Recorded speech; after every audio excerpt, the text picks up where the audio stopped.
pada sore hari ini.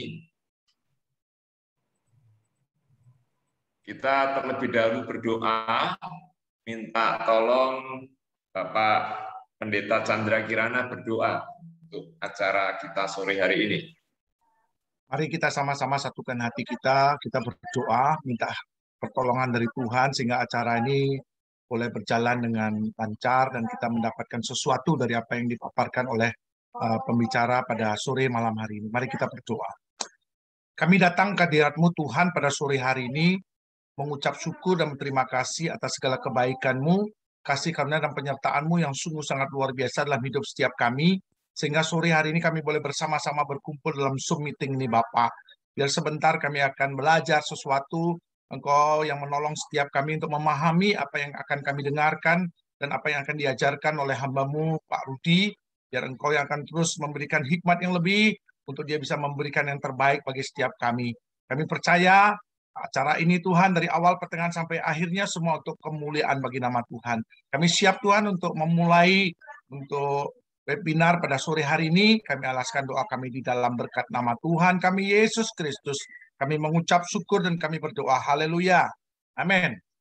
Amin. Terima kasih Pak Pendeta Chandra yang sudah membuka acara kita dengan doa pada petang hari ini. Bapak Ibu yang saya kasih di dalam Tuhan Yesus, sebelum acara seminar dimulai, saya ingin sampaikan kepada Bapak Ibu, kami berharap video dinyalakan ya, jangan di-off-kan, supaya wajah Bapak Ibu bisa nampak semua, gitu ya. Karena tidak semua nama yang tertera ini wajahnya saya kenal. Nah, Bapak Ibu yang perlu saya sampaikan kepada Bapak Ibu sekalian, seminar kita pada sore hari ini yaitu spiritualitas Pentakosta. Narasumber utama kita pada petang hari ini itu Bapak Dr. Rudianto Chandra MTH. Beliau selaku dosen tetap STT Kristus Alpha Omega Semarang. Jabatan beliau saat ini sebagai Kepala Program Studi Teologi di STT Kristus Alpha Omega Semarang. Nah, sebelum materi disajikan oleh pembicara kita, saya ingin sampaikan kepada Bapak Ibu dan saudara-saudara bahwa acara seminar pada petang hari ini terbagi menjadi dua termin. Termin pertama itu pemaparan materi yang akan disampaikan oleh narasumber kita. Termin kedua, interaksi melalui tanya jawab. Bapak Ibu bisa bertanya lewat chat maupun lewat pertanyaan langsung dengan mengangkat tangan. Nah, perlu saya sampaikan kepada Bapak Ibu, jika ada pertanyaan yang sama, maka saya akan memilih salah satu pertanyaan itu untuk mewakili pertanyaan yang lain. Paham ya Bapak Ibu? Nah, untuk mempersingkat waktu, sepenuhnya termin pertama saya serahkan kepada narasumber kita, Bapak Dr. Rudianto Chandra MTH. Kepada Pak Rudi dipersilahkan memaparkan materi seminar sore hari ini. Baik, terima kasih Bapak Dr. David Susilo yang sudah mengantarkan kita semua untuk boleh masuk bersama di dalam webinar teologi yang pertama di tahun 2021 ini. Saudara, sebelumnya saya memberitahukan memang ketika kita rindu belajar tentang Pentakostalisme, memang tidak mungkin hanya dalam satu pertemuan.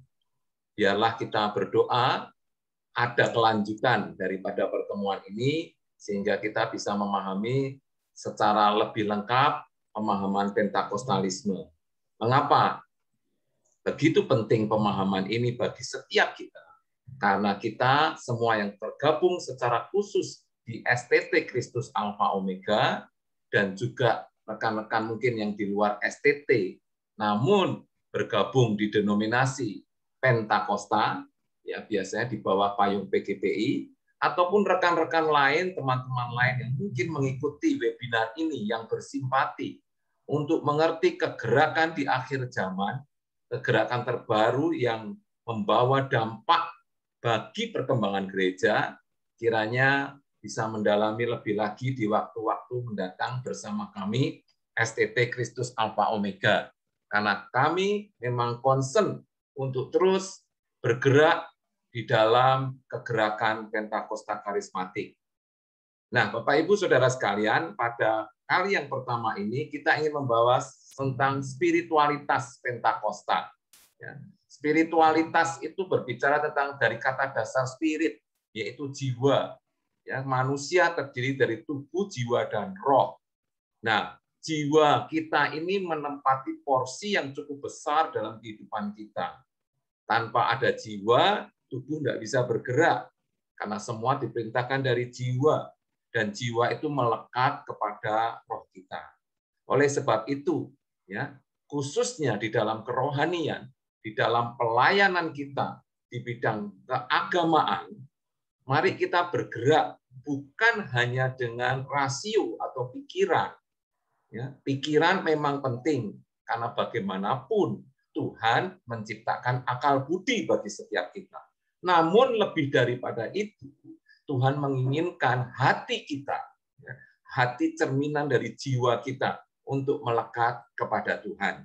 Izinkan saya share materi saya sebentar.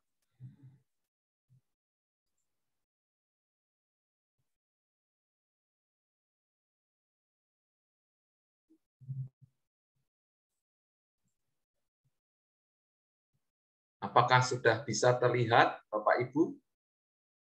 Sudah, Pak. Baik, ya. Jadi sore hari ini kita ingin melihat model implementasi. Model implementasi tahap 1, ya, bagaimana spiritualitas Pentakosta itu harus kita terapkan. Pertama kita ingin melihat apa sih spiritualitas itu. Spiritualitas itu bukan praktik yang menjelaskan tentang doktrin teologis. Walaupun doktrin teologis itu menjadi satu bagian dasar di dalam pemahaman yang mengantar kepada spiritualitas, tapi spiritualitas secara khusus itu adalah bagian praktik kita di dalam pendekatan kita, di dalam menghidupi dimensi spiritual kita kepada Tuhan yang terrealisasi dalam bentuk tindakan. Tindakan itu kita kenal dengan namanya ibadah, peribadahan.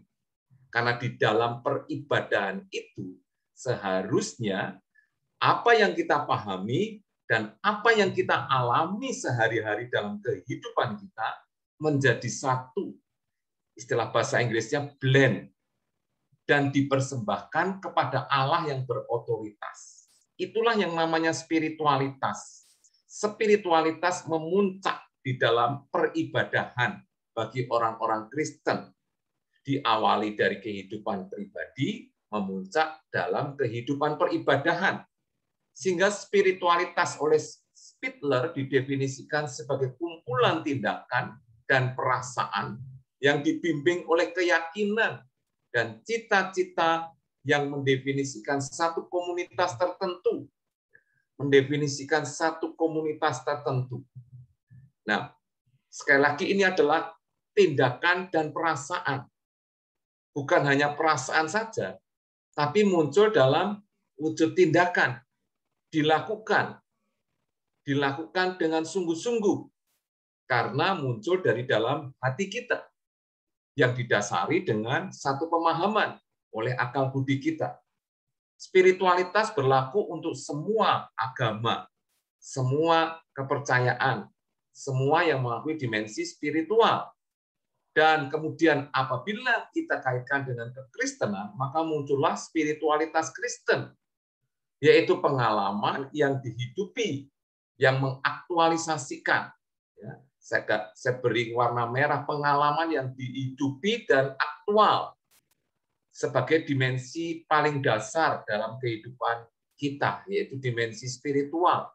Dan itu mencakup, ya, merangkul pengakuan, pola berpikir, emosi, dan perilaku seseorang kepada Tuhan sesungguhnya.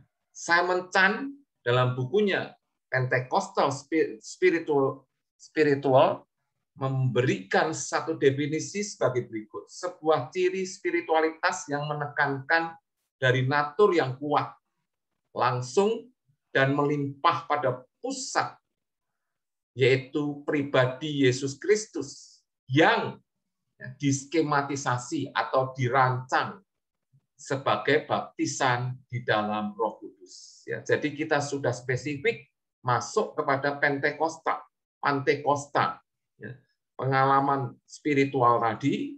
Ya, pengalaman spiritual masih sama dengan agama lain, tetapi pengalaman spiritual Pentakosta ini berpusat kepada Tuhan Yesus Kristus, ya, dan kemudian diturunkan di dalam satu bentuk yang awal yang disebut baptisan dalam Roh Kudus. Ya. Jadi iman pertama itu Yesus Kristus yang memberikan keselamatan sebagai pribadi yang menjadi pusat hidup kita, karena dialah juru selamat kita pribadi. Dan kemudian, ya, diaktualisasikan di dalam baptisan di dalam Roh Kudus atau baptisan Roh Kudus.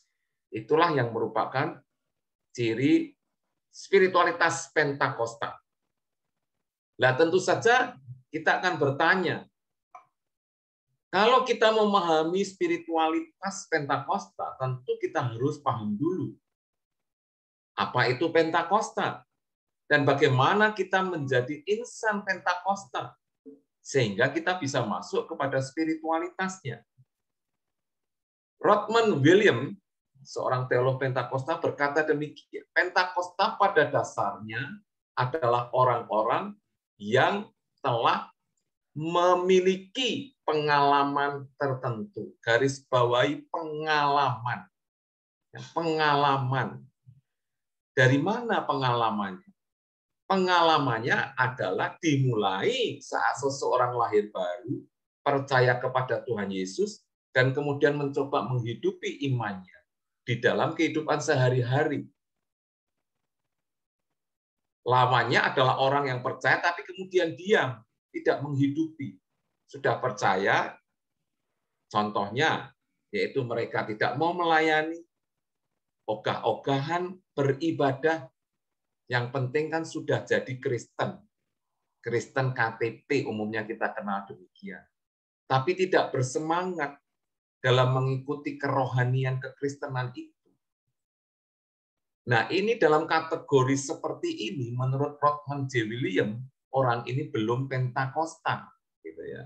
Tapi kalau orang ini sudah masuk dalam ladang pelayanan Tuhan, bersemangat, memiliki kerinduan, orang ini dekat dengan Pentakosta. Dan bisa dibilang sudah Pentakosta. Oleh sebab itu, dari definisi Rodman William ini, sesungguhnya semua orang percaya itu adalah orang Pentakosta. Ya, bukan bagian-bagian denominasi tertentu. Karena Pentakosta ini adalah spiritualitas yang berdasar kepada Alkitab. Spiritualitas biblika, bukan sekedar ciptaan manusia seperti agama-agama lain yang mengikuti spiritualitas pemimpin masing-masing. Ya, pemimpin ini memiliki spiritualitas ini dan sebagainya. Seperti agama Buddha, satu contoh saja. Tentu para pemimpin Buddha itu memiliki spiritualitas sendiri-sendiri sehingga muncul Buddha sekte-sekte Buddha Tatrayana, sekte Buddha Mahayana, dan banyak lagi sekte Buddha yang lain, termasuk sekte Buddha Kasogatan yang ada di Indonesia. Tetapi kekristenan yang memiliki dasar satu Alkitab. Firman Tuhan, itulah yang menjadi dasar spiritualitas orang percaya. Bahwa ada satu keyakinan, semua orang percaya itu perlu mengalami, memiliki pengalaman iman, dan pengalaman itu diyakini dari Roh Kudus. Roh Kudus yang membimbing orang-orang percaya untuk mengalami seperti yang Yesus alami ketika Yesus melayani di muka bumi ini. Kitab Kisah Para Rasul dengan tegas menjelaskan hal itu. Dimulai dari Injil Lukas, yang juga menulis Kisah Para Rasul, menggambarkan bahwa pengalaman seperti yang Yesus alami ketika hidup, itu dinyatakan, diteruskan kepada para rasul-rasulnya. Dan sampai sekarang berlanjut karena ada suksesi apostolik. Kita mengikut kegerakan para rasul. Spiritualitas Pentakosta didefinisikan oleh Stephen J. Land dalam bukunya Pentecostal Spiritual, dikatakan suatu kegerakan di mana kebenaran, kekudusan, dan kuasa Tuhan, perhatikan tiga hal ini, kebenaran, bersumber firman, kekudusan, bersumber dari pribadi Allah sendiri, dan kuasa Tuhan yang diberikan harus berhubungan dengan pewahyuan. Ini merupakan integrasi spiritualitas Pentakosta. Sehingga yang harus kita cari adalah pewahyuan. Allah yang terus-menerus mewahyukan diri bagi setiap kita. Kalau bicara pewahyuan, secara murni itu berasal dari Tuhan, bukan dari olah pikir kita, bukan dari akal budi kita.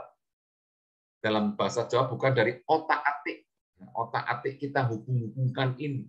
Tetapi murni dari Tuhan yang berbicara. Tuhan yang memberi pewahyuan kepada kita untuk menyatukan kebenaran, kekudusan, dan kuasanya menjadi satu di dalam praktek kita.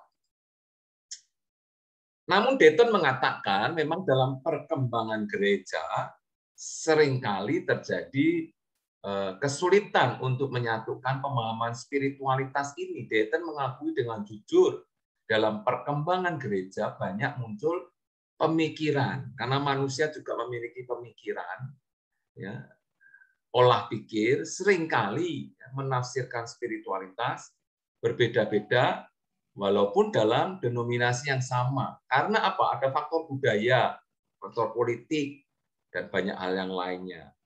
Namun ini menjadi tantangan supaya terus gereja bisa bersatu dalam spiritualitas yang biblikal.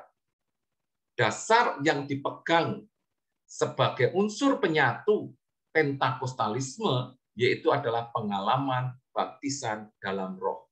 Baptisan dalam Roh Kudus. Itu disepakati dari sejak awal, Saudara, oleh gereja-gereja denominasi Pentakosta secara khusus. Dan harusnya juga disepakati oleh gereja lainnya.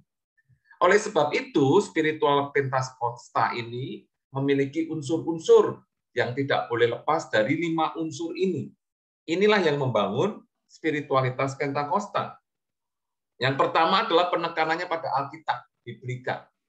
Itu menjadi satu dari 5 faktor, dan karena ditempatkan pertama, ini menjadi dasar.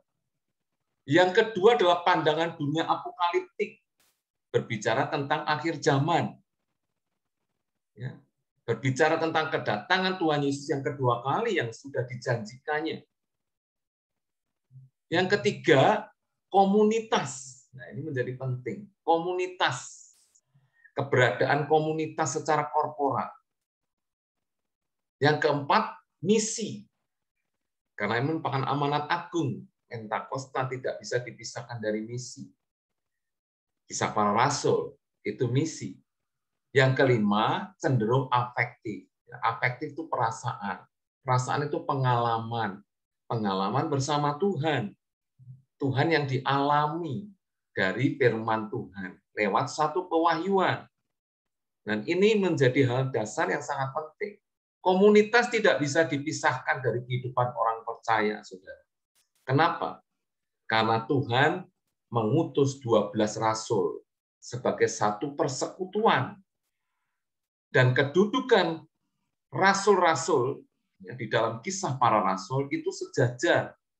Ingat ketika konsili, ya, pertemuan para rasul di kisah Rasul 15, itu mereka duduk semeja dalam suatu komunitas. Dan di dalam perjalanan sejarah gereja, ini diteruskan. Yang kita kenal dengan namanya suksesi apostolik. Pemahaman para rasul ini diteruskan.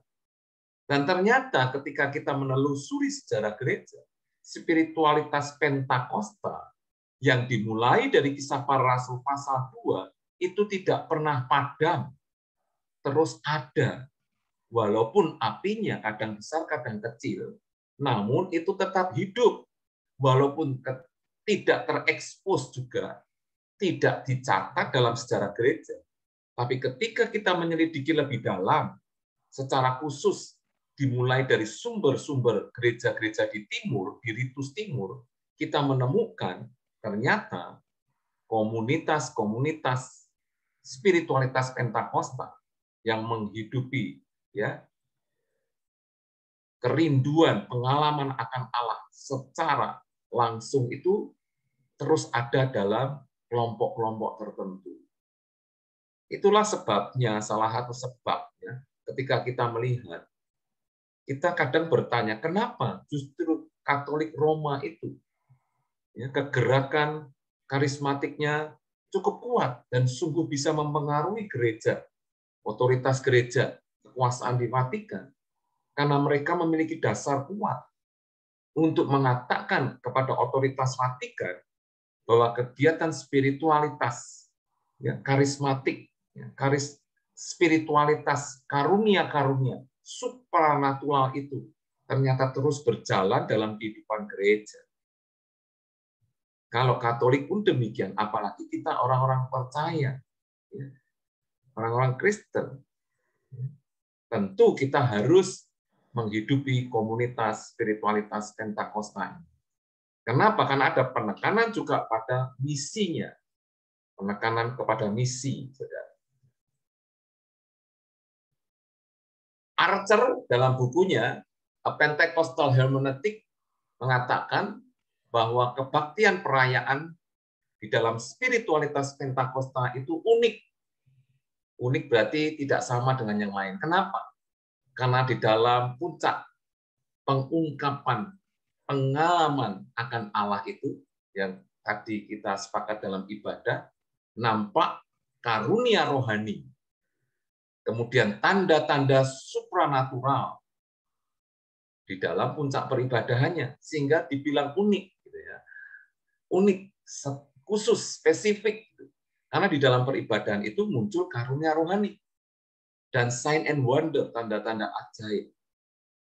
Lebih lanjut, Steve Jackland juga mengatakan komunitas roh dan firman itu berfungsi sebagai penyembahan, kesaksian, persekutuan, perenungan keseluruhan, dan semua bersumber pada hati. Jadi, ya, komunitas tadi yang kita sudah sepakati bahwa kehidupan Pentakosta tidak bisa lepas dalam komunitas, dan komunitas dasarnya adalah Alkitab, yaitu roh dan firman, itu selalu nampak, selalu hidup. Roh dan firman ini, kesatuan ini selalu hidup di dalam kesaksian. Bukan hanya firman, tapi roh dan firman. Roh itu bicara pewahyuan. Dalam persekutuan, di dalam perenungan apapun secara keseluruhan, itu terus menyatu. Ya. Jadi gampangnya di dalam persekutuan, di dalam komunitas orang-orang Pentakosta, begitu ya, yang mendasari Pentakosta, itu bukan hanya menyelidiki firman dari satu bahasa, dari satu gaya penulisan, hanya dari latar belakang dan berhenti sampai di situ. Tidak. Tapi harus sampai pada pewahyuan. Roh bicara apa atas nats-nats firman Tuhan ini dalam komunitas kita.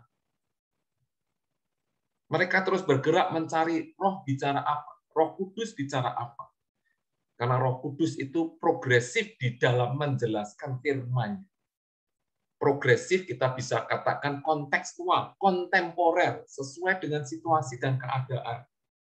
Misalkan saat ini kita sedang menghadapi pandemi COVID, roh dan firman bisa bersatu, memberikan iluminasi bagi kita, kata lain dari pewahyuan bagi kita, untuk supaya berkata tentang keadaan situasi saat ini.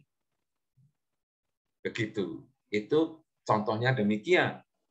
Mungkin di situasi-situasi lain ada bencana, ada perkawinan sesama jenis, gender, dan sebagainya. Roh dan firman senantiasa memberi penjelasan di situ.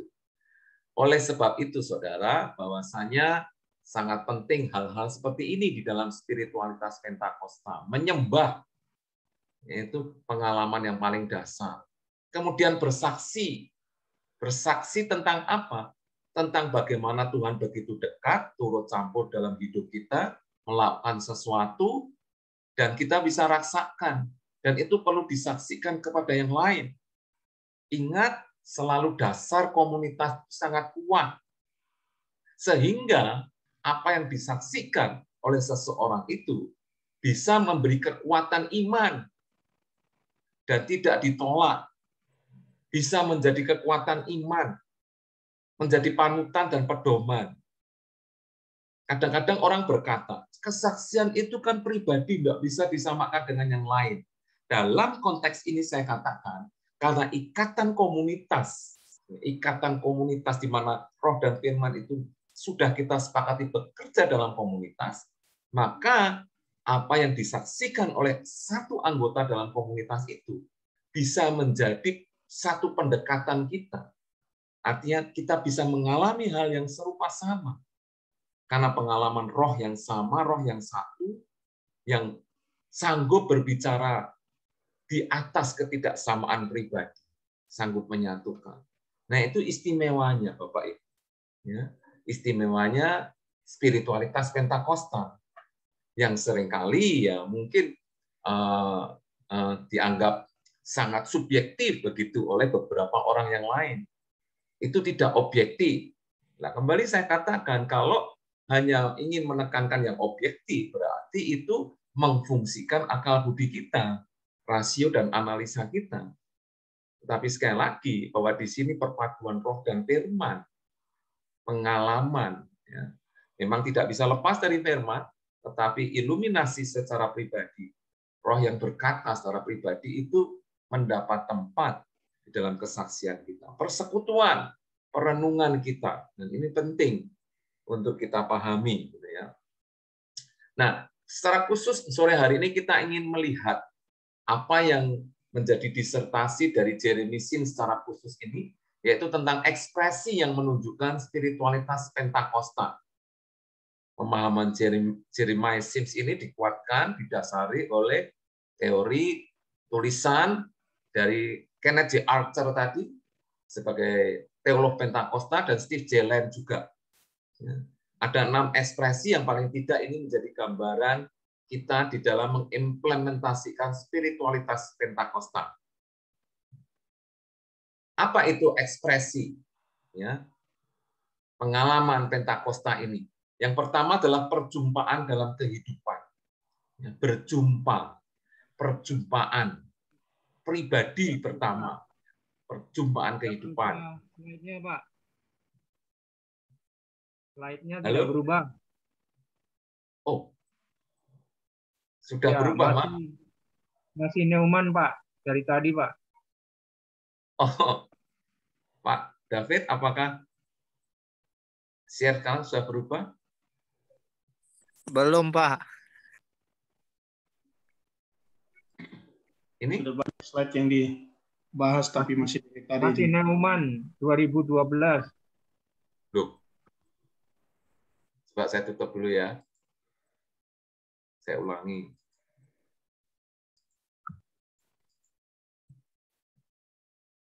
Terlihat, Bapak Ibu?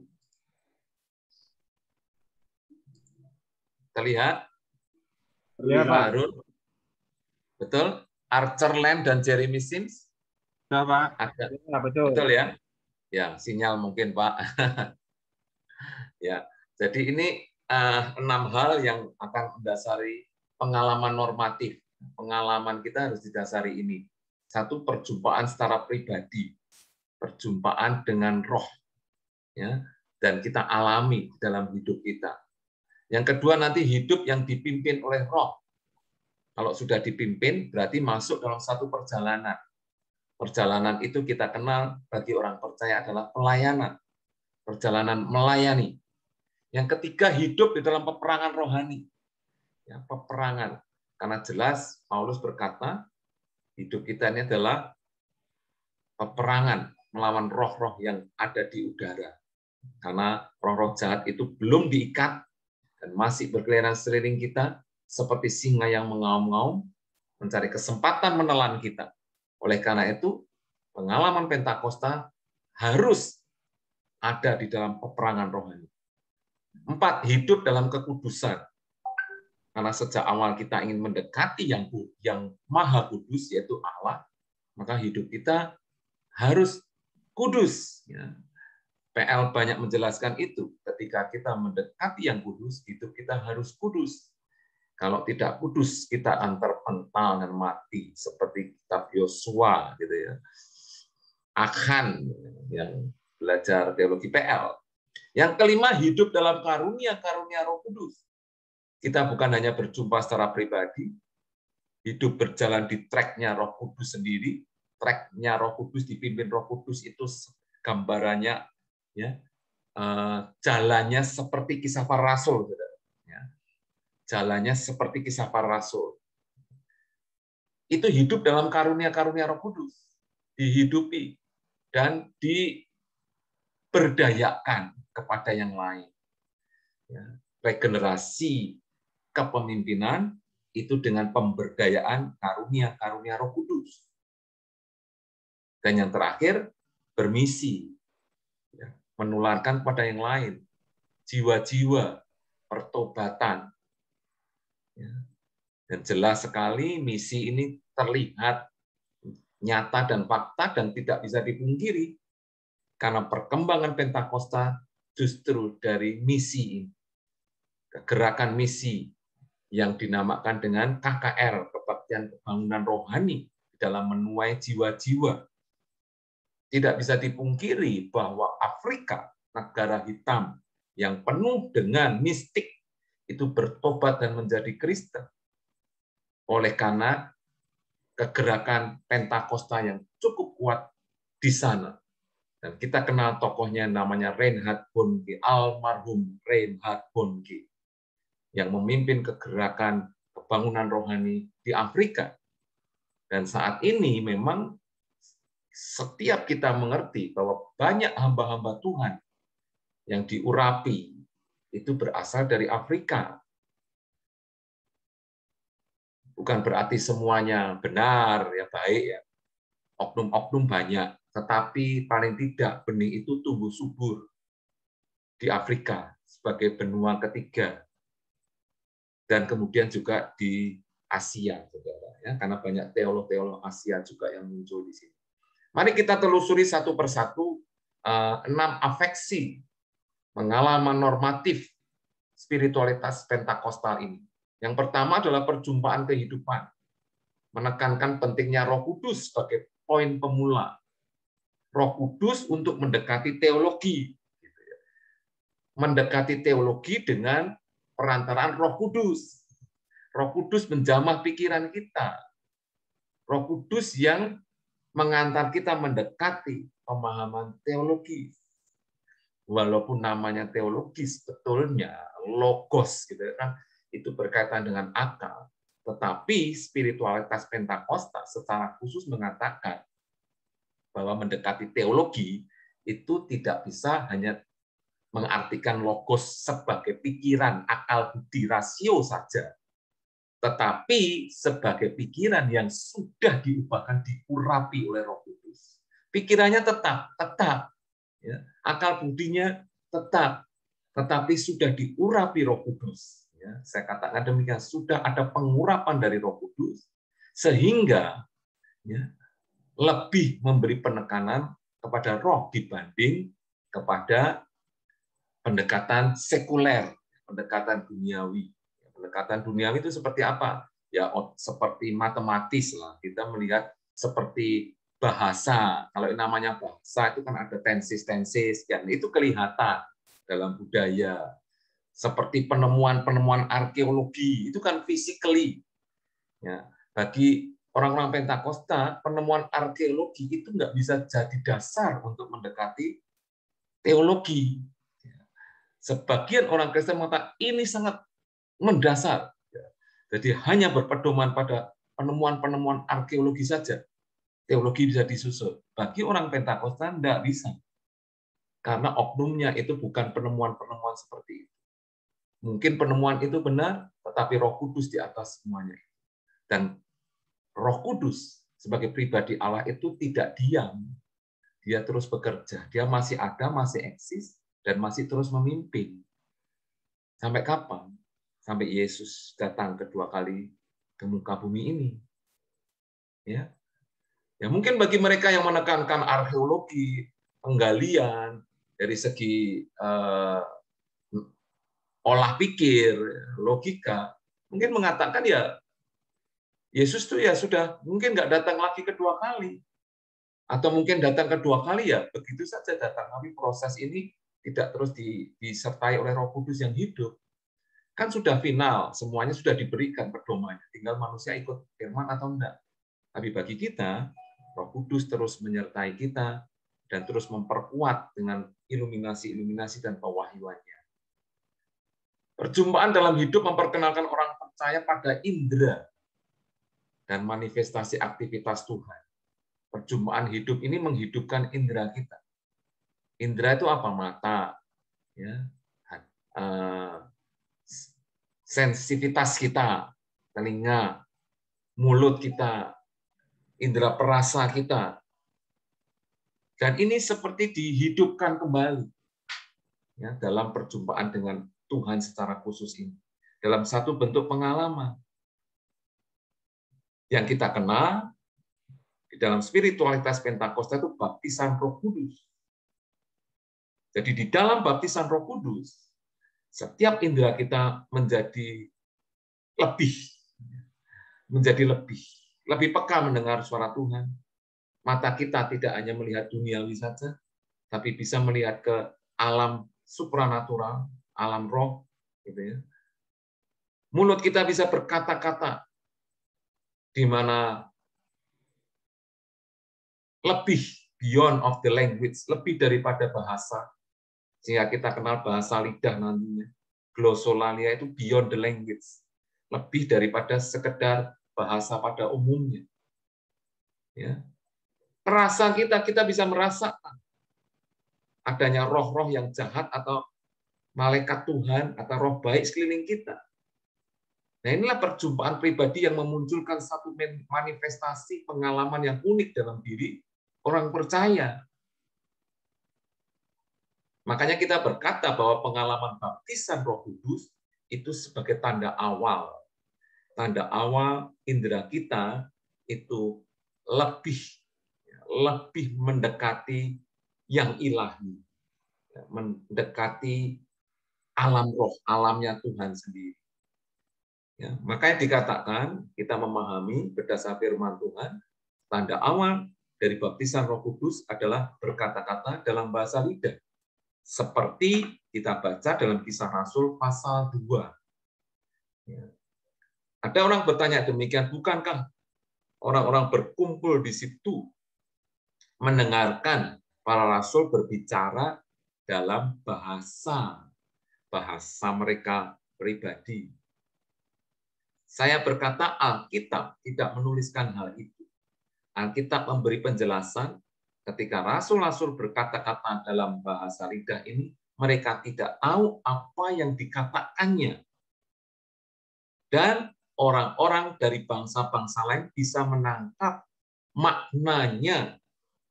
Dikatakan seperti rasul-rasul ini berbicara dalam bahasa mereka. Artinya mereka paham.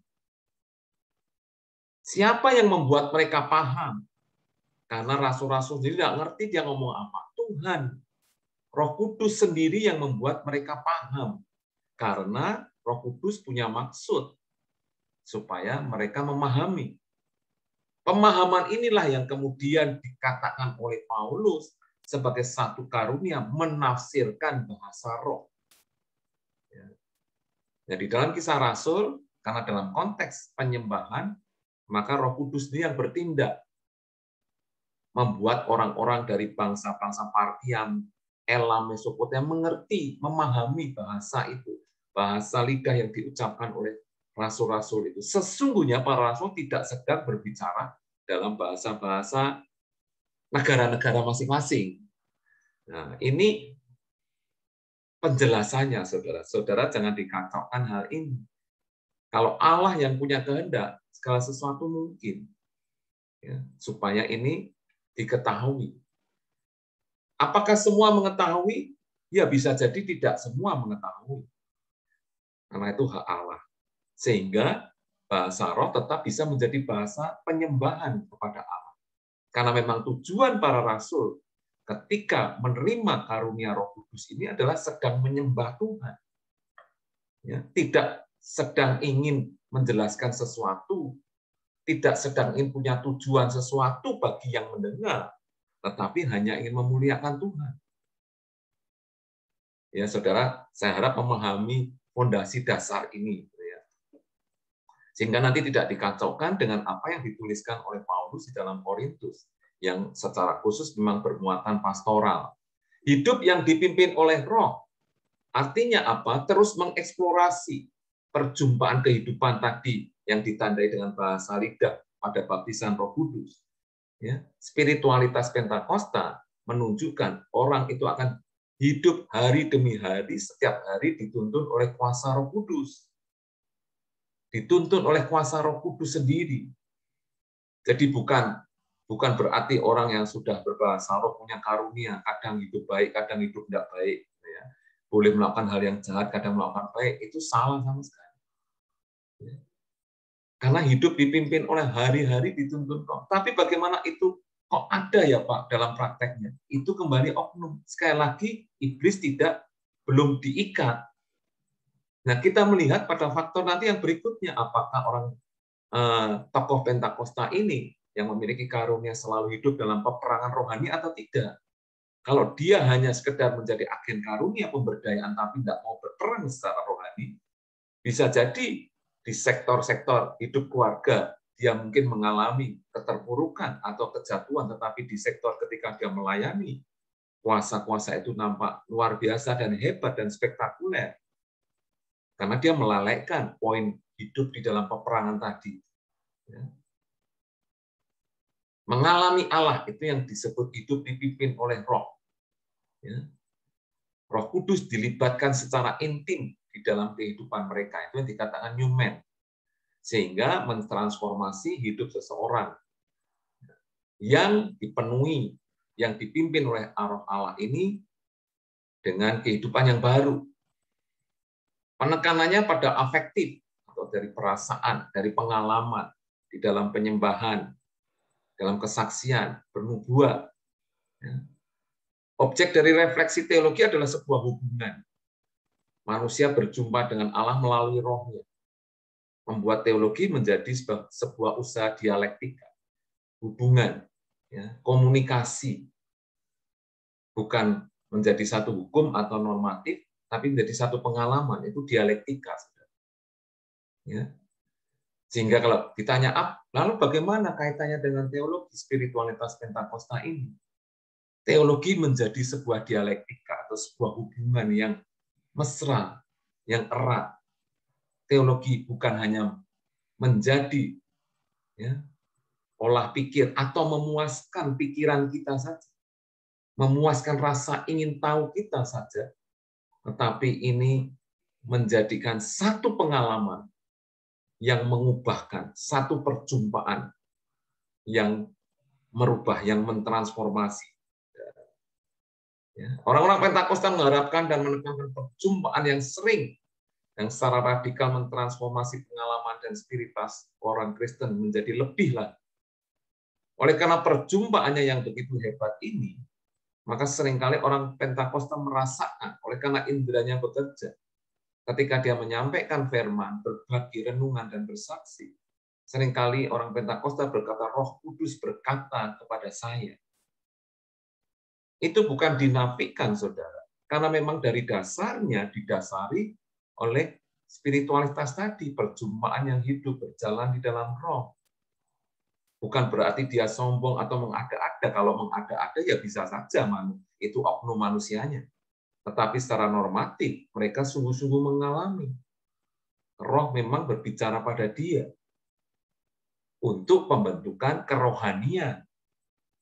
Ya, pembentukan kerohanian membuat orang menjadi lebih percaya kepada Tuhan. Nah, seringkali ya oknum itu terpelesetkan masuk ke ranah politik, karena ranah ke dunia sekuler. Nah, ini yang membutuhkan screening ketat. Kalau perjumpaan dengan roh ini menyentuh kepada dunia-dunia politik, dunia kesehatan, dan sebagainya. Seperti misalkan satu ungkapan kata, ya, roh berbicara, ya, satu contoh saja Bapak Ibu, ya.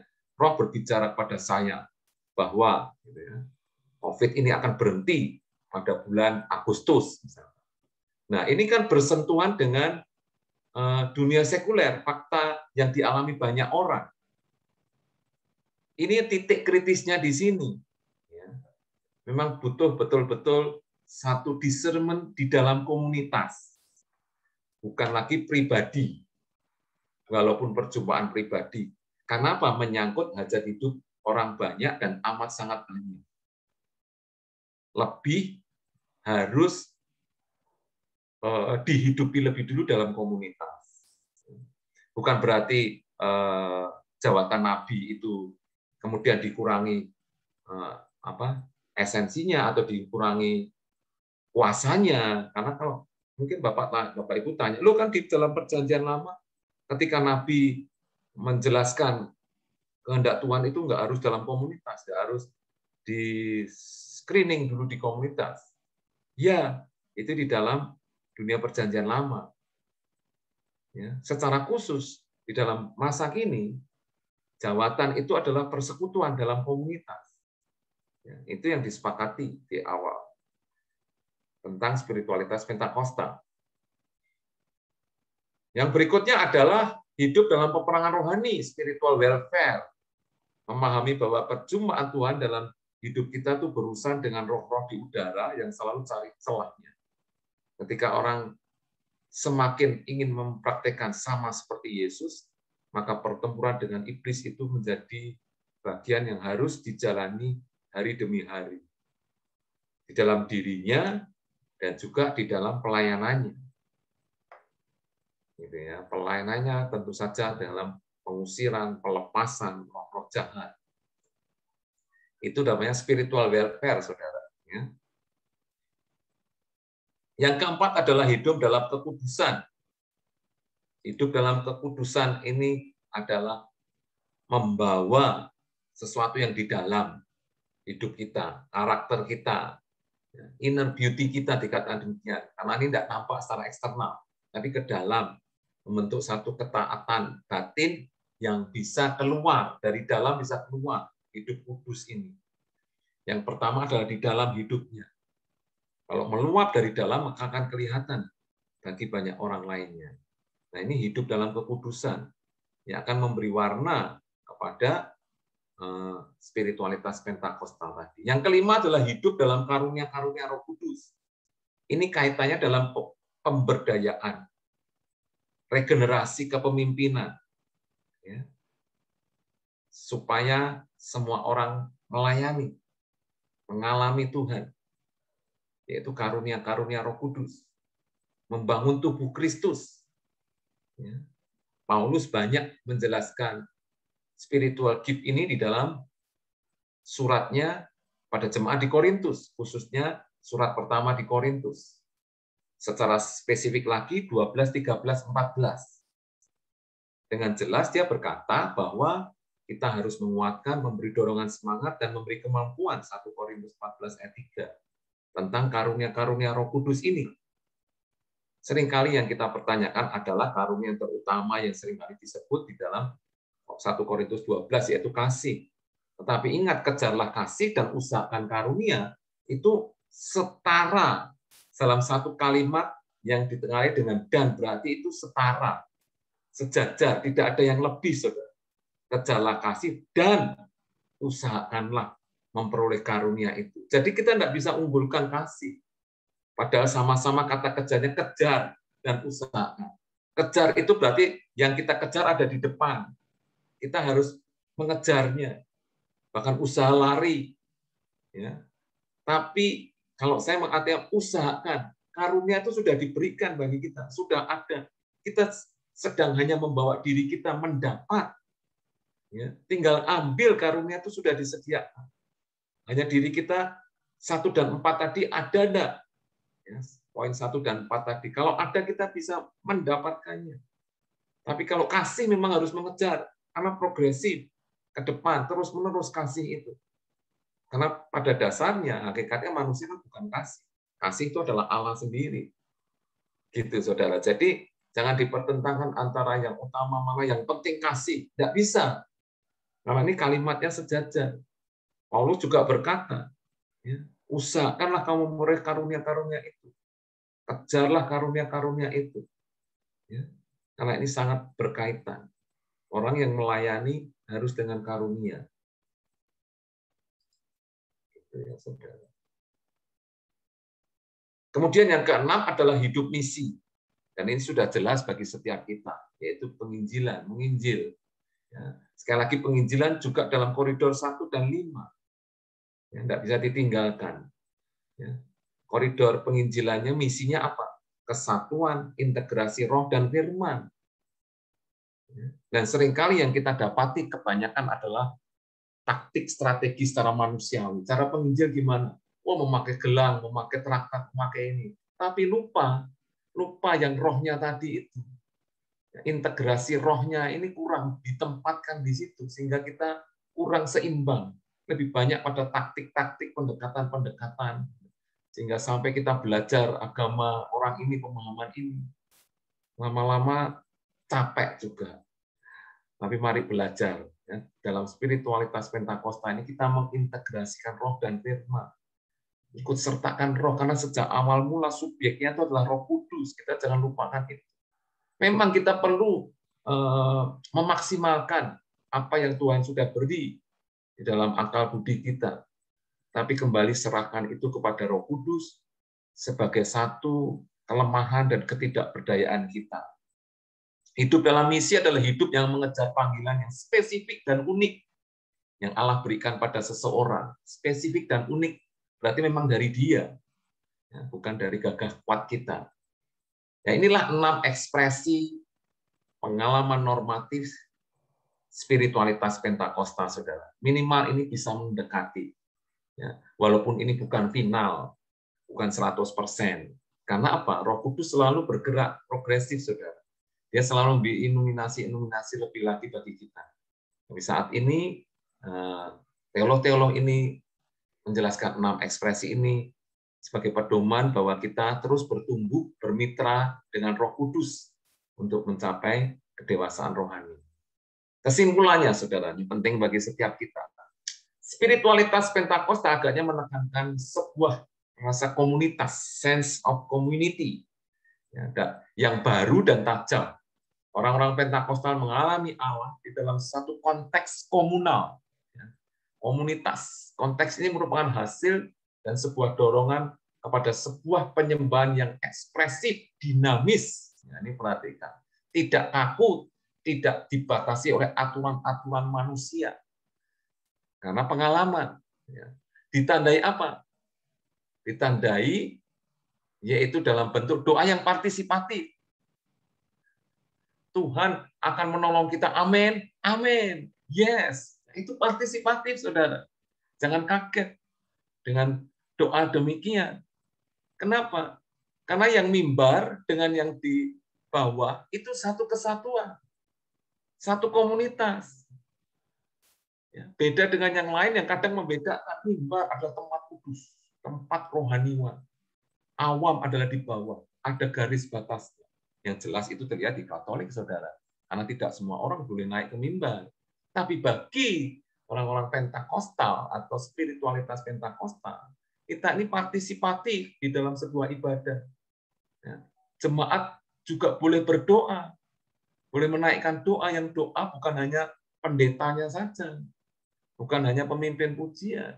Harusnya jemaat pun diberi kesempatan berdoa. Kadang-kadang berdoa pakai akal budi atau berdoa dalam bahasa roh. Maka jangan heran di dalam ibadah Pentakostal yang ekspresi semua orang bersuara. Semua orang membuka mulutnya, inderanya. Tadi indera, perjumpaan pribadi secara indera. Inderanya digunakan untuk mengekspresikan kepada Tuhan. Ini namanya partisipatif. Jangan bilang, jemaat harus diam, yang doa hanya rohaniwan saja. Nah, itu kan di Katolik, saudara, ya, di ibadah Katolik yang formal itu. Yang boleh berdoa hanya orang yang kudus, yaitu rohaniwan saja. Jemaat hanya dengarkan saja, nggak boleh bersuara, kan begitu. Ya, mereka berkata dalam keheningan Tuhan ada. Tapi bagi orang Pentakosta keheningan itu adalah komunal, konteks bersama-sama. Ya, Kisah Rasul pasal 2. Inilah yang namanya penyembahan komunal, termasuk karunia-karunia roh. Spiritualitas Pentakosta juga telah menghasilkan sebuah tekanan yang beragam dalam bentuk penjangkauan kekristenan, termasuk penginjilan, misi, dan masalah sosial. Ya. Memang jujur harus diakui, lahirnya Pentakosta kedua di Azusa Street itu mengatasi masalah rasial. Ya, karena orang kulit hitam dan kulit putih boleh bersama-sama secara komunal beribadah, di mana pada waktu itu politik apartheid rasial itu begitu kuat mencengkram Amerika pada saat itu. Ya. Inilah makna dari kesatuan komunal tadi, yang diinisiasi oleh Roh Allah sendiri sebagai penulis dan arsitek daripada ekumenisme yang otentik. Oleh sebab itu, maka kita harus katakan spiritualitas Pentakosta itu adalah spiritualitas ekumenisme. Itu menurut Amos Young, ya, yang tokoh teolog Pentakosta yang saat ini dosen pengajar di Fuller juga dan berdomisili di Singapura. Jadi ini harus ekumenis, ya, harus diterima karena biblikal.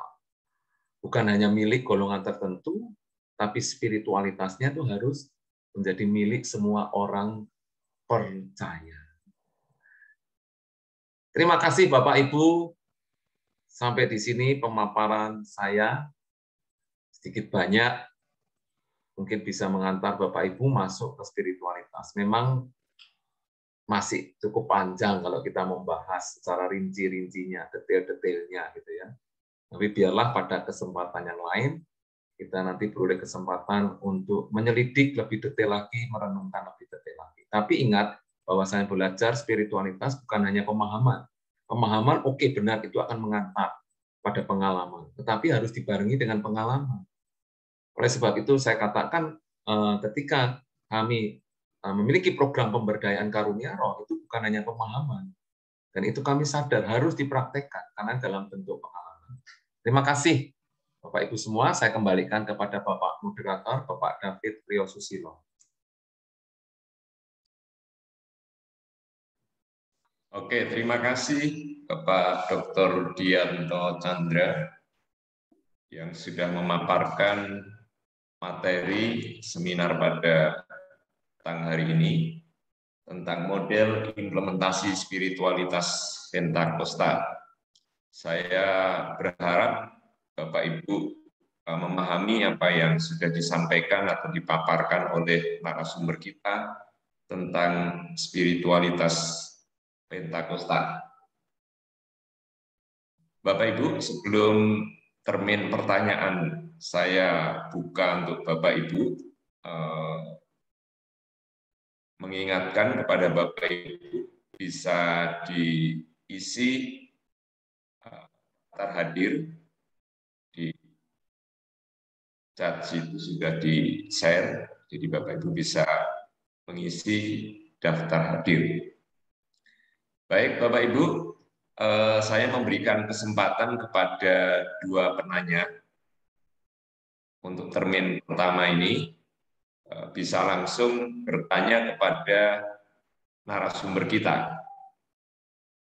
Saya memberi kesempatan kepada dua penanya pada kesempatan pertama ini. Silakan Bapak Ibu.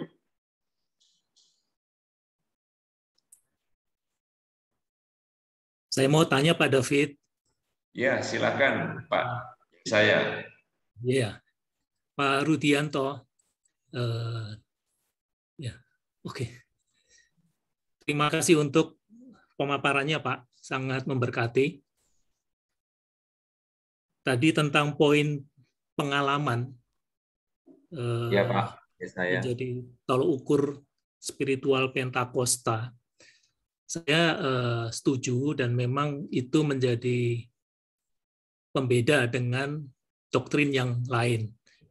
Cuman mungkin Pak Rudianto mungkin bukan kali ini atau belum, karena waktunya terlalu dekat. Artinya pengalaman-pengalaman apa saja yang boleh dikategorikan sebagai ini berjalan bersama Tuhan atau bertemu dengan Roh Kudus. Jadi maksudnya mungkin perlu juga ada rambu-rambu atau warning, reminder untuk kita semua bahwa ada pengalaman-pengalaman yang kita mesti hati-hati juga. Karena saya mau ambil beberapa ayat, Pak, ya, sebagai pegangan kita juga, mungkin juga sebagai pembatas. Ya. Jadi di 1 Yohanes 4 ayat 1 tentang bicara tentang ujilah roh-roh itu. Jadi itu bicara tentang adanya roh-roh palsu yang menyamar, atau katakan di 2 Korintus 11:14 juga dikatakan gitu, iblis menyamar sebagai malaikat terang. Nah, artinya ada kuasa-kuasa yang mirip-mirip bisa dimunculkan, fenomena-fenomena yang kurang lebih sama ya dengan Roh Kudus. Nah, itulah yang menjadikan kita mesti berhati-hati dan waspada. Kemudian di Matius 7, 21, 23 tentunya menjadi pelengkapnya bahwa kita memang harus mengenal apa kehendak Tuhan. Kalau enggak, kita melakukan mujizat, mengusir setan, ternyata tidak dikenal oleh Tuhan Yesus. Nah, ini kan sesuatu yang harus diwaspadai oleh kita yang kaum spiritualis ya, yang sangat dekat dengan pengalaman-pengalaman dan hal-hal yang fenomenal. Gitu mungkin mohon pencerahannya Pak Rudianto. Ya, baik, terima kasih Pak Yesayanto. Penulis ini ya, di mana saya mengutip pemahamannya tentang 6 ekspresi ini, menyadari betul bahwa memang seorang yang bergerak dalam pengalaman, kalau ukurnya kadang-kadang kabur. Namun paling tidak dalam 6 ekspresi yang ditampilkan ini, itu untuk mempersempit, Pak, untuk mempersempit gerak iblis di dalam mau mencuri kemuliaan Tuhan lewat pengalaman. Sehingga apa? Sehingga ketika satu pengalaman ini dimunculkan, itu ada saringannya. Satu saringannya adalah di komunitas, yang jelas tadi. Itu artinya seorang yang bergerak di dalam spiritualitas Pentakosta nggak boleh lepas dalam komunitas. Tidak boleh lepas bahwa dia yang paling unggul dan menomorduakan yang lain. Dan itu sudah sebagai satu sinyal yang perlu diwaspadai kalau demikian. Ya, oleh sebab itu maka kan kita selalu melihat seorang yang dipakai Tuhan secara luar biasa di dalam karunia selalu bergerak di dalam ministry. Ada tim ministry, tim yang bergerak bersama. Ini sebagai konfirmasi ya, terhadap apa yang dialami dia, minimal di dalam pengalaman tersebut. Lalu pertanyaan lebih lanjut lagi, apakah tidak mungkin dalam satu komunitas itu sesat semuanya? Ya masih mungkin, Pak. Namanya iblis, dan kita manusia. Ya, yang kita bisa lakukan adalah semakin mendekat saja, semakin mencoba mengurangi ekses-eksesnya. Nah, kalau itu kita lakukan kan bukan berarti kemudian kita menyalahkan Roh Kudus. Wah, kalau ada eksesnya berarti nggak usah ya nggak usah menjalani itu. Ya, itu kan biblika, diperintahkan Tuhan. Di dalam Kisah Rasul, seluruh kitab Kisah para Rasul menunjukkan hal itu. Kalau kita takut terhadap tantangan, ancaman iblis itu, terus kemudian kita mendegradasi karunia-karunia itu yang supranatural, apa kita nggak berdosa, nggak salah? Kan sudah dikatakan bahwa iblis itu senantiasa mengaum-ngaum mencari mangsa. Oleh sebab itu tadi di nomor 5 kan ada peperangan rohani yang harus disadari demikian. Makanya tadi kan saya kasih contoh, Pak. Satu contoh saja yang sempat, ya Bapak Ibu tahu, ya cukup ramai di medsos gitu kan ya, yang perkataan yang menyangkut kepada dunia sekuler, merambah ke ranah politik, merambah ke hal dunia, misalkan tentang pandemi COVID itu, ya, mengusir, mengatakan akan berhenti di sini, dan sebagainya, itu kan harus dikomunalkan, harus masuk dalam komunitas. Yang kadang-kadang kebablasannya di situ, belum sempat discernment di dalam satu komunitas, Tuhan, Roh Kudus sudah cepat-cepat memperkatakan. Tapi kan harus tetap sadar, orang yang bersangkutan itu harus tetap sadar kalau tetap melihat poin-poin ini. Oh iya, harus disadari, ya, sehingga meminimalisir pemahaman-pemahaman yang kemudian berkembang dan keliru. Ya. Memang terus harus discernment, Pak, harus terus disaring terus. Nggak mungkin kita ngomong satu tokoh ini pasti benar terus, juga nggak bisa. Mana ada yang demikian. Kita tetap masih manusia kok, walaupun dipakai dengan karunia-karunia. Justru dalam kelemahan lah. Ya, kita bersyukur kalau orang-orang yang dipakai dengan karunia heran ini masih mau mengakui, oh iya, mungkin saya keliru. Itu sudah cukup hebat, bagus. Seperti Daud juga kan mengakui, ya, orang yang dipakai Tuhan luar biasa diingatkan oleh Nabi Nathan, dia juga akhirnya mengakui, bertobat. Lain dengan Saul, kalau sudah seperti Saul ya musnahkan aja, malah ngeyel kan, diingatkan dalam komunitas malah ngeyel, nggak mau terima. Tapi Daud kan terima. Oh iya, memang saya keliru di sini. Ya, ini masih manusiawi dan masih harus kita terima, dan Roh Kudus juga terus akan memperbarui. Saya setuju Pak Yesaya bahwa kita harus benar-benar ada rambu-rambunya. Ya, salah satu yang saya katakan dalam komunitas, hidup terus dipimpin Roh, ya, berjalan terus dalam jiwa-jiwa, salah satunya itu terus hidup dalam keluarga juga sebagai mediasi pribadi. Makasih Pak Yesaya Yanto. Demikian yang bisa saya berikan. Baik, gimana Pak Yesaya? Ya Pak, cukup Pak. Jawab. Terima kasih penjelasannya. Ya. Oke. Satu lagi yang mau bertanya, saya beri kesempatan. Pak Witono, Pak. Oke, ya silakan. Terima kasih untuk pemaparan tadi. Saya menangkap bahwa spiritualitas Pentakosta itu merupakan satu pengalaman yang terintegrasi dengan yang dibilang logos tadi, firman tadi, atau Alkitab. Walaupun acap kali kita jumpai orang yang bergerak atau punya spiritualitas Pentakosta itu, kadang-kadang dasar firman-nya boleh dibilang kurang. Saya ingin dijelaskan sebetulnya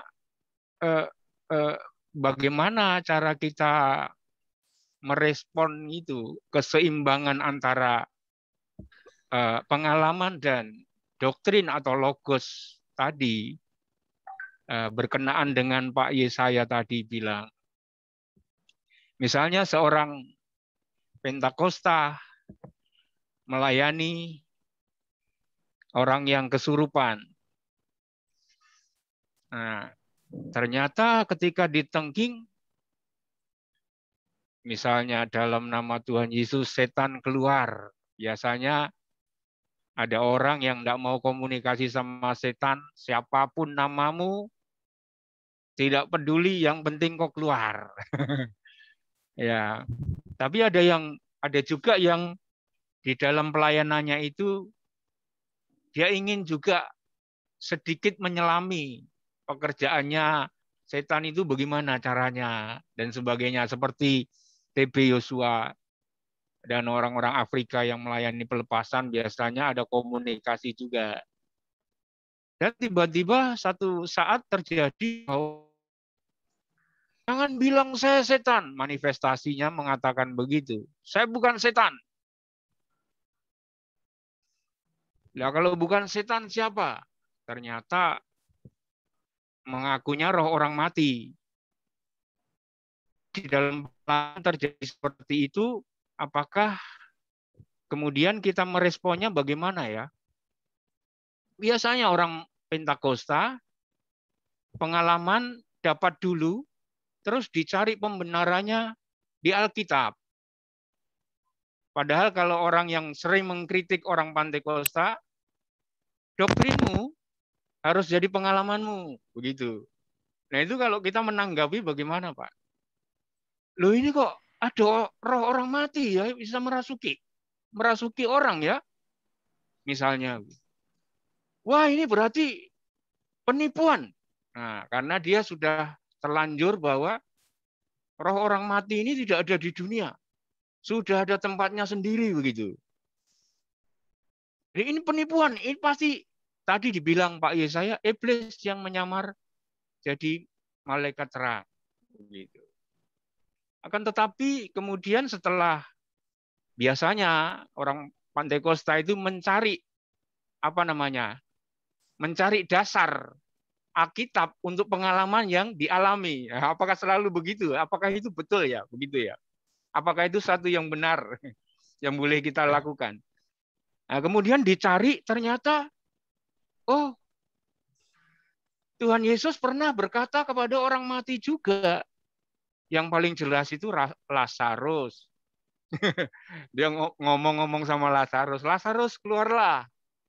Yang kedua, dia ngomong-ngomong sama Elia enggak masalah. Musa sama Musa, dan Musa sudah mati. Kan, loh, kok ada pengalaman rohani di Alkitab begitu? Akhirnya, oh berarti roh orang mati apakah mungkin? Nah, begitu. Kemudian terjadi perdebatan, enggak, itu setan yang nyamar jadi malaikat terang, jadi orang mati, dan sebagainya. Nah, itu bagaimana kita merespon seperti itu, Pak?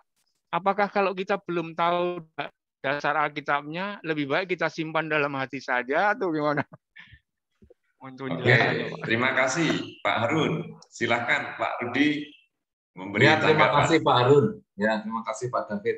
Ya, memang ini sering muncul dalam perdebatan-perdebatan kita. Umumnya begini yang saya lihat. Jadi orang-orang yang mungkin kurang percaya tentang karunia-karunia ini mempertanyakan, itu dasarnya di mana? Kok praktik spiritualitasnya, praktik pengalamannya seperti itu? Jadi orang yang bertanya ini inginnya itu letterlock, apa letterlocknya? Persis seperti yang tertulis, persis seperti yang tertulis, plek gitu ya. Yang dilakukan harus seperti itu. Kalau tidak berarti menyimpang. Nah ini pemahaman mereka ini yang bertanya itu seperti itu. Padahal Bapak Ibu Saudara-saudara, ini namanya spiritualitas. Itu yang ditangkap adalah gaya hidupnya. Yang ditangkap adalah kegerakannya. Yang ditangkap adalah subjek utama, yaitu Roh Kudus sendiri yang bekerja.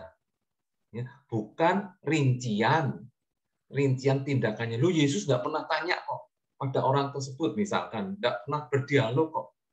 Nah kok kamu berdialog? Berarti kamu sesat.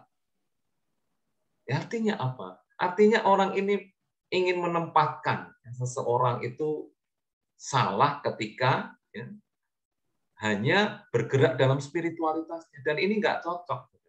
Nggak cocok bagi orang Pentakosta. Bagi orang Pentakosta itu membawa subjeknya Roh Kudus di dalam pengalaman kehidupannya. Bahwa Allah itu bisa mengiluminasi kita lewat cara yang kontekstual, kontemporer saat ini. Ya kemudian kembali, apakah nanti nggak salah? Ya pertanyaannya seperti Pak Yesaya tadi. Ya kita yang bisa kita lakukan adalah memfilter dengan 6 afeksi tadi itu. Ya. Dengan 6 afeksi tadi itu kemudian kita melihat bagaimana di dalam komunitas itu terjadi perpecahankah, terjadi keributan yang besar, atau seperti apa? Karena sekali lagi ini adalah bergerak di dalam alam roh, sulit diukur sebelumnya, sulit diprediksi dengan sebelumnya. Tidak seperti dengan ilmu-ilmu eksakta lain kita bisa membuat prediksi, gitu ya. Seperti ilmu statistik, kalau Anda buat kan hipotesis, hipotesis sekian persen. Kalau di dalam alam roh nggak bisa, saudara. Yang bisa adalah discernment masing-masing dari tim ini yang mengalami, yang memiliki harmoni yang sama, nada irama yang bersama, bagaimana saling memberi masukan satu dengan yang lain, mengontrol satu dengan yang lain. Ya. Jadi bagi saya Pak Harun, tidak harus letterlek seperti apa yang tertuliskan di Alkitab. Tetapi tolok ukurnya jelas satu. Apakah subjeknya tetap sama? Artinya dia membawa nama Yesus atau tidak? Membawa nama Roh Kudus atau tidak di dalam praktek pengalamannya ini. Kalau sudah tidak membawa nama Yesus, kuasa nama Yesus, di dalam nama Yesus itu menjadi pola pendek yang harus tetap ada, dimunculkan, dihayati, dan diekspresikan kepada orang lain. Tapi kalau sudah ngomongin demi nama saya atau demi nama Pak Harun, nah itu sudah jelas keliru, ya, karena dengan kekuatan kita sendiri. Tapi hal-hal teknis yang lainnya, ya, entah dia mau berdialog ataupun tidak, kita tahu bahwa Tuhan memerintahkan. Ingat bahwa Tuhan itu di atas posisinya, lebih tinggi daripada iblis dan setan. Termasuk para malaikat Tuhan itu di atas malaikat-malaikat yang jahat ini. Dan kita ketika menggunakan karunia ini diangkat, memiliki standar yang sama dengan para malaikat ini. Diangkat oleh Tuhan, diberi kemampuan, sehingga kita bisa ngomong sama mereka dan mereka takut, itu bisa. Kira-kira begitu Pak Harun, ringkasnya.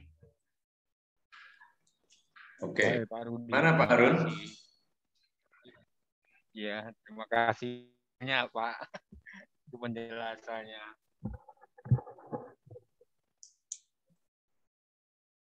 Oke, ya, masih ada waktu 10 menit. Saya memberi kesempatan kepada 1 atau 2 penanya lagi, dan mohon singkat ya, singkat, jelas, padat. Silakan. Pak, saya Pak. Mari, Pak Pendeta Travis, silakan. Ya. Halo, Pak. Shalom, selamat malam. Selamat malam. Ya, terima kasih buat kesempatan yang diberikan. Saya mau bertanya Pak Rudi, Ya, ini Pak, khususnya tentang bahasa roh, ya, bahasa lidah itu kan glossolalia. Ya, ada satu pengalaman yang bagi saya itu cukup mengagetkan juga, karena di situ saya juga bisa melihat langsung. Ini khususnya ini Pak. Kalau kita baca di Alkitab 1 Korintus 14 itu kan ayat 5 itu kan Paulus dia kan menyampaikan bahwa dia ingin suka sekali untuk bisa bisa berbahasa roh, maksudnya berbahasa roh. Nah, di ayat yang ke-18 itu justru Paulus mengatakan bahwa dia justru lebih berbahasa roh daripada yang lain. Nah, gini Pak, pertanyaan saya, satu pengalaman yang bagi saya juga saya menyaksikan itu ya. Ada seorang hamba Tuhan, dia doakan seorang jemaat, jadi pada waktu itu altar call ya. Saya belum jadi hamba Tuhan Pak, belum saya jadi hamba Tuhan. Cuma saya itu menyaksikan, karena jujur saya dulu latar belakang saya ini saya bukan Pantekosta juga karismatik, tidak, karena saya juga dari dulu Protestan. Kemudian saya bisa mengenal namanya karunia-karunia Roh Kudus itu pada waktu saya betul-betul baca firman Tuhan, mengalami juga firman Tuhan. Nah, pertanyaan saya begini Pak, jadi hamba Tuhan itu dia menumpangkan tangan, dan itu kepalanya itu jemaat itu di ini Pak, jadi itu tapi pakai dalam nama Tuhan Yesus disebul. Nah, tapi kok tidak terjadi apa-apa. Nah, waktu itu orang itu selesai ibadah itu langsung ngomong, wah tadi saya didoakan sama pendeta itu malah kepala saya malah pusing, sakit semua katanya. Nah, kebetulan jemaat yang didoakan itu memang maaf Pak, itu memang kepalanya sudah kurang rambutnya, tidak ada rambutnya.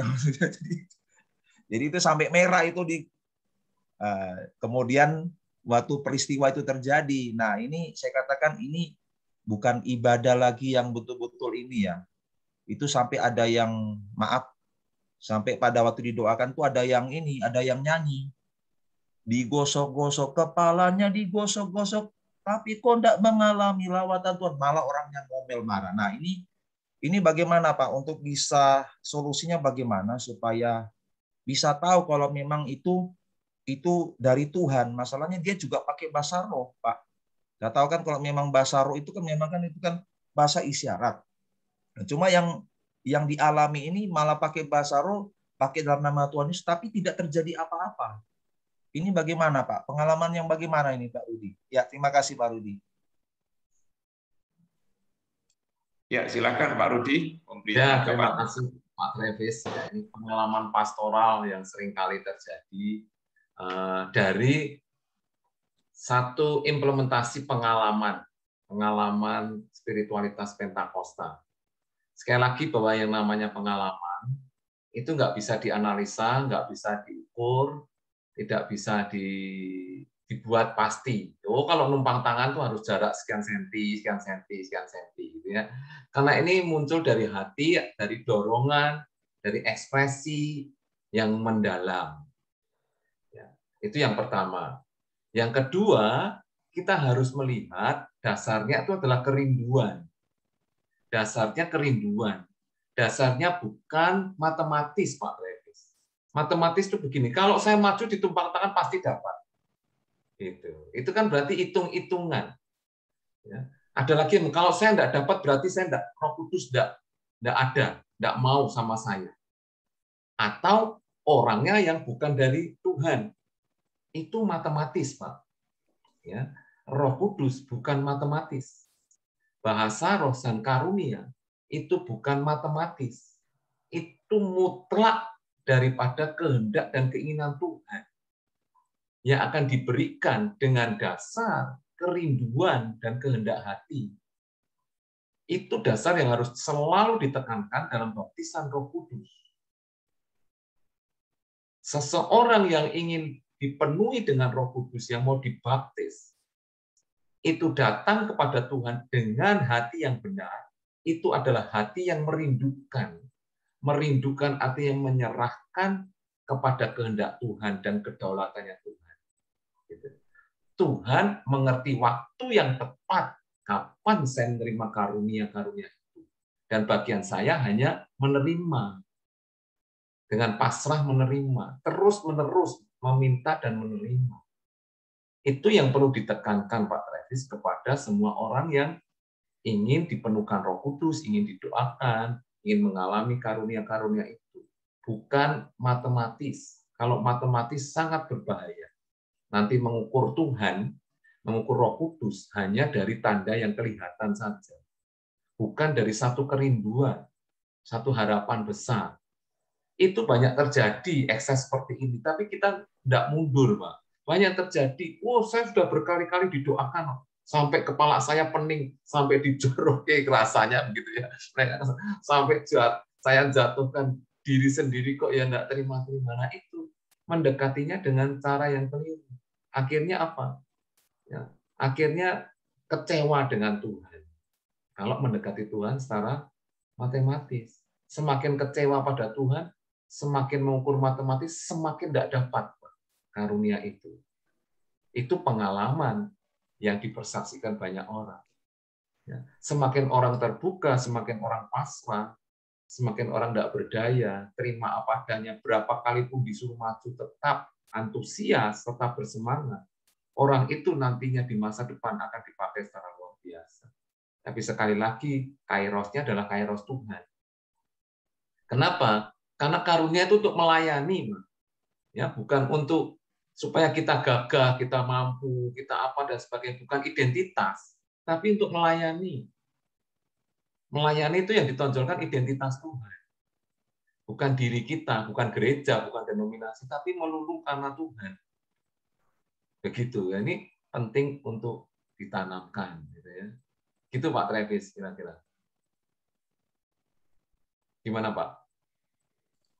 Ya, berarti sudah jelas ya Pak ya. Intinya kita lihat dari hal ini, peristiwa ini berarti itu tinggal dari dua roh, tidak mungkin roh Tuhan lagi, berarti tinggal dari setan atau rohnya manusia gitu ya Pak ya.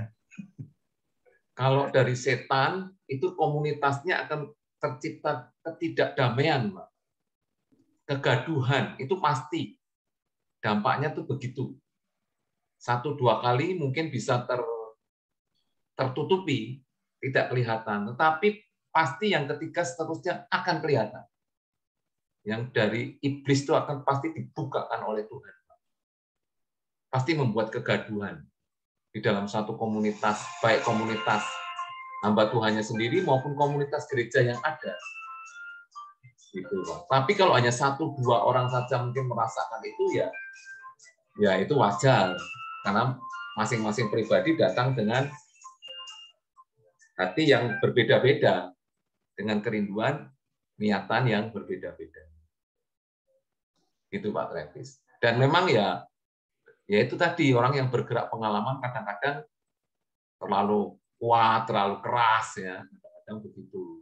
Ya, di dalam komunitas kan seringkali kita katakan, selalu beri tempat Roh Kudus. Kan segala sesuatu harus teratur. Jangan sampai mendorong.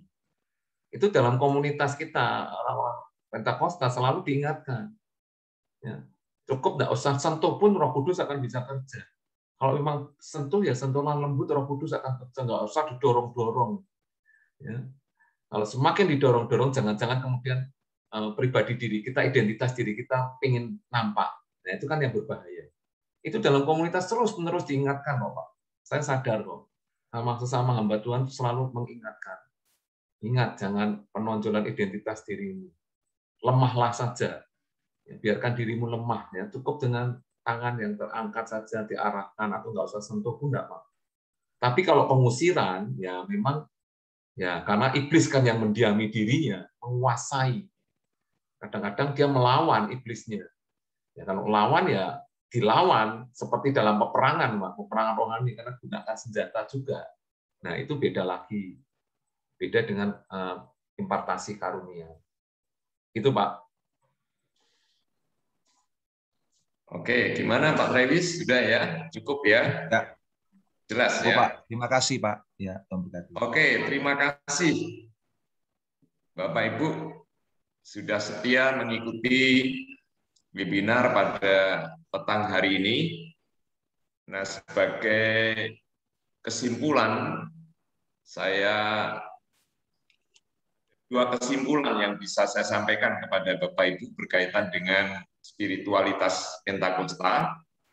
Yang pertama, spiritualitas Pentakosta menekankan pengalaman di luar natur yang kuat, langsung dan melimpah, yang berpusat pada pribadi Yesus Kristus. Jadi jelas bahwa spiritualitas Pentakosta itu esensinya adalah pribadi Yesus Kristus. Yang kedua, spiritualitas Pentakosta sebuah gerakan di mana kebenaran, kekudusan, dan kuasa Tuhan berkorelasi atau berkaitan langsung dengan pewahyuan, dan itu merupakan inti dari integrasi spiritualitas Pentakosta. Jadi itu kesimpulan seminar kita pada malam hari ini tentang model implementasi spiritualitas Pentakosta. Atas nama peserta, saya mengucapkan terima kasih kepada Bapak Dr. Rudianto Chandra yang sudah menyampaikan materi. Dan Pak David, seandainya boleh saya tambahkan, Pak? Seandainya boleh, silakan. Masih ada pertanyaan-pertanyaan, ya, mungkin setelah ini timbul pertanyaan, silahkan bisa kontak ke saya, ya, bisa WA ke saya, bisa berdiskusi, dan itu jadi bahan masukan baik untuk perkembangan STT ini. Jadi tidak terbatas hanya di forum ini saja, ya, Bapak Ibu semuanya, ya. Kita akan selalu terus berdialog tentang Pentakostalisme ini, karena ini memang arah kita, ya, visi misi arah kita secara khusus prodi teologi juga STT Kristus Alpha Omega. Nanti masukan Bapak Ibu, pertanyaan-pertanyaan itu memperkaya kita semua untuk semakin maju. Demikian Pak Dr. David, terima kasih. Oke, terima kasih Pak Rudi. Sekali lagi mengingatkan jika ada Bapak Ibu yang ingin berdiskusi lebih jauh tentang spiritualitas Pentakosta, bisa langsung cek komunikasi pribadi dengan narasumber kita, Bapak Rudianto Chandra. Sekali lagi mengucapkan terima kasih untuk partisipasi Bapak Ibu pada malam hari ini. Dan harapan kami Bapak Ibu terus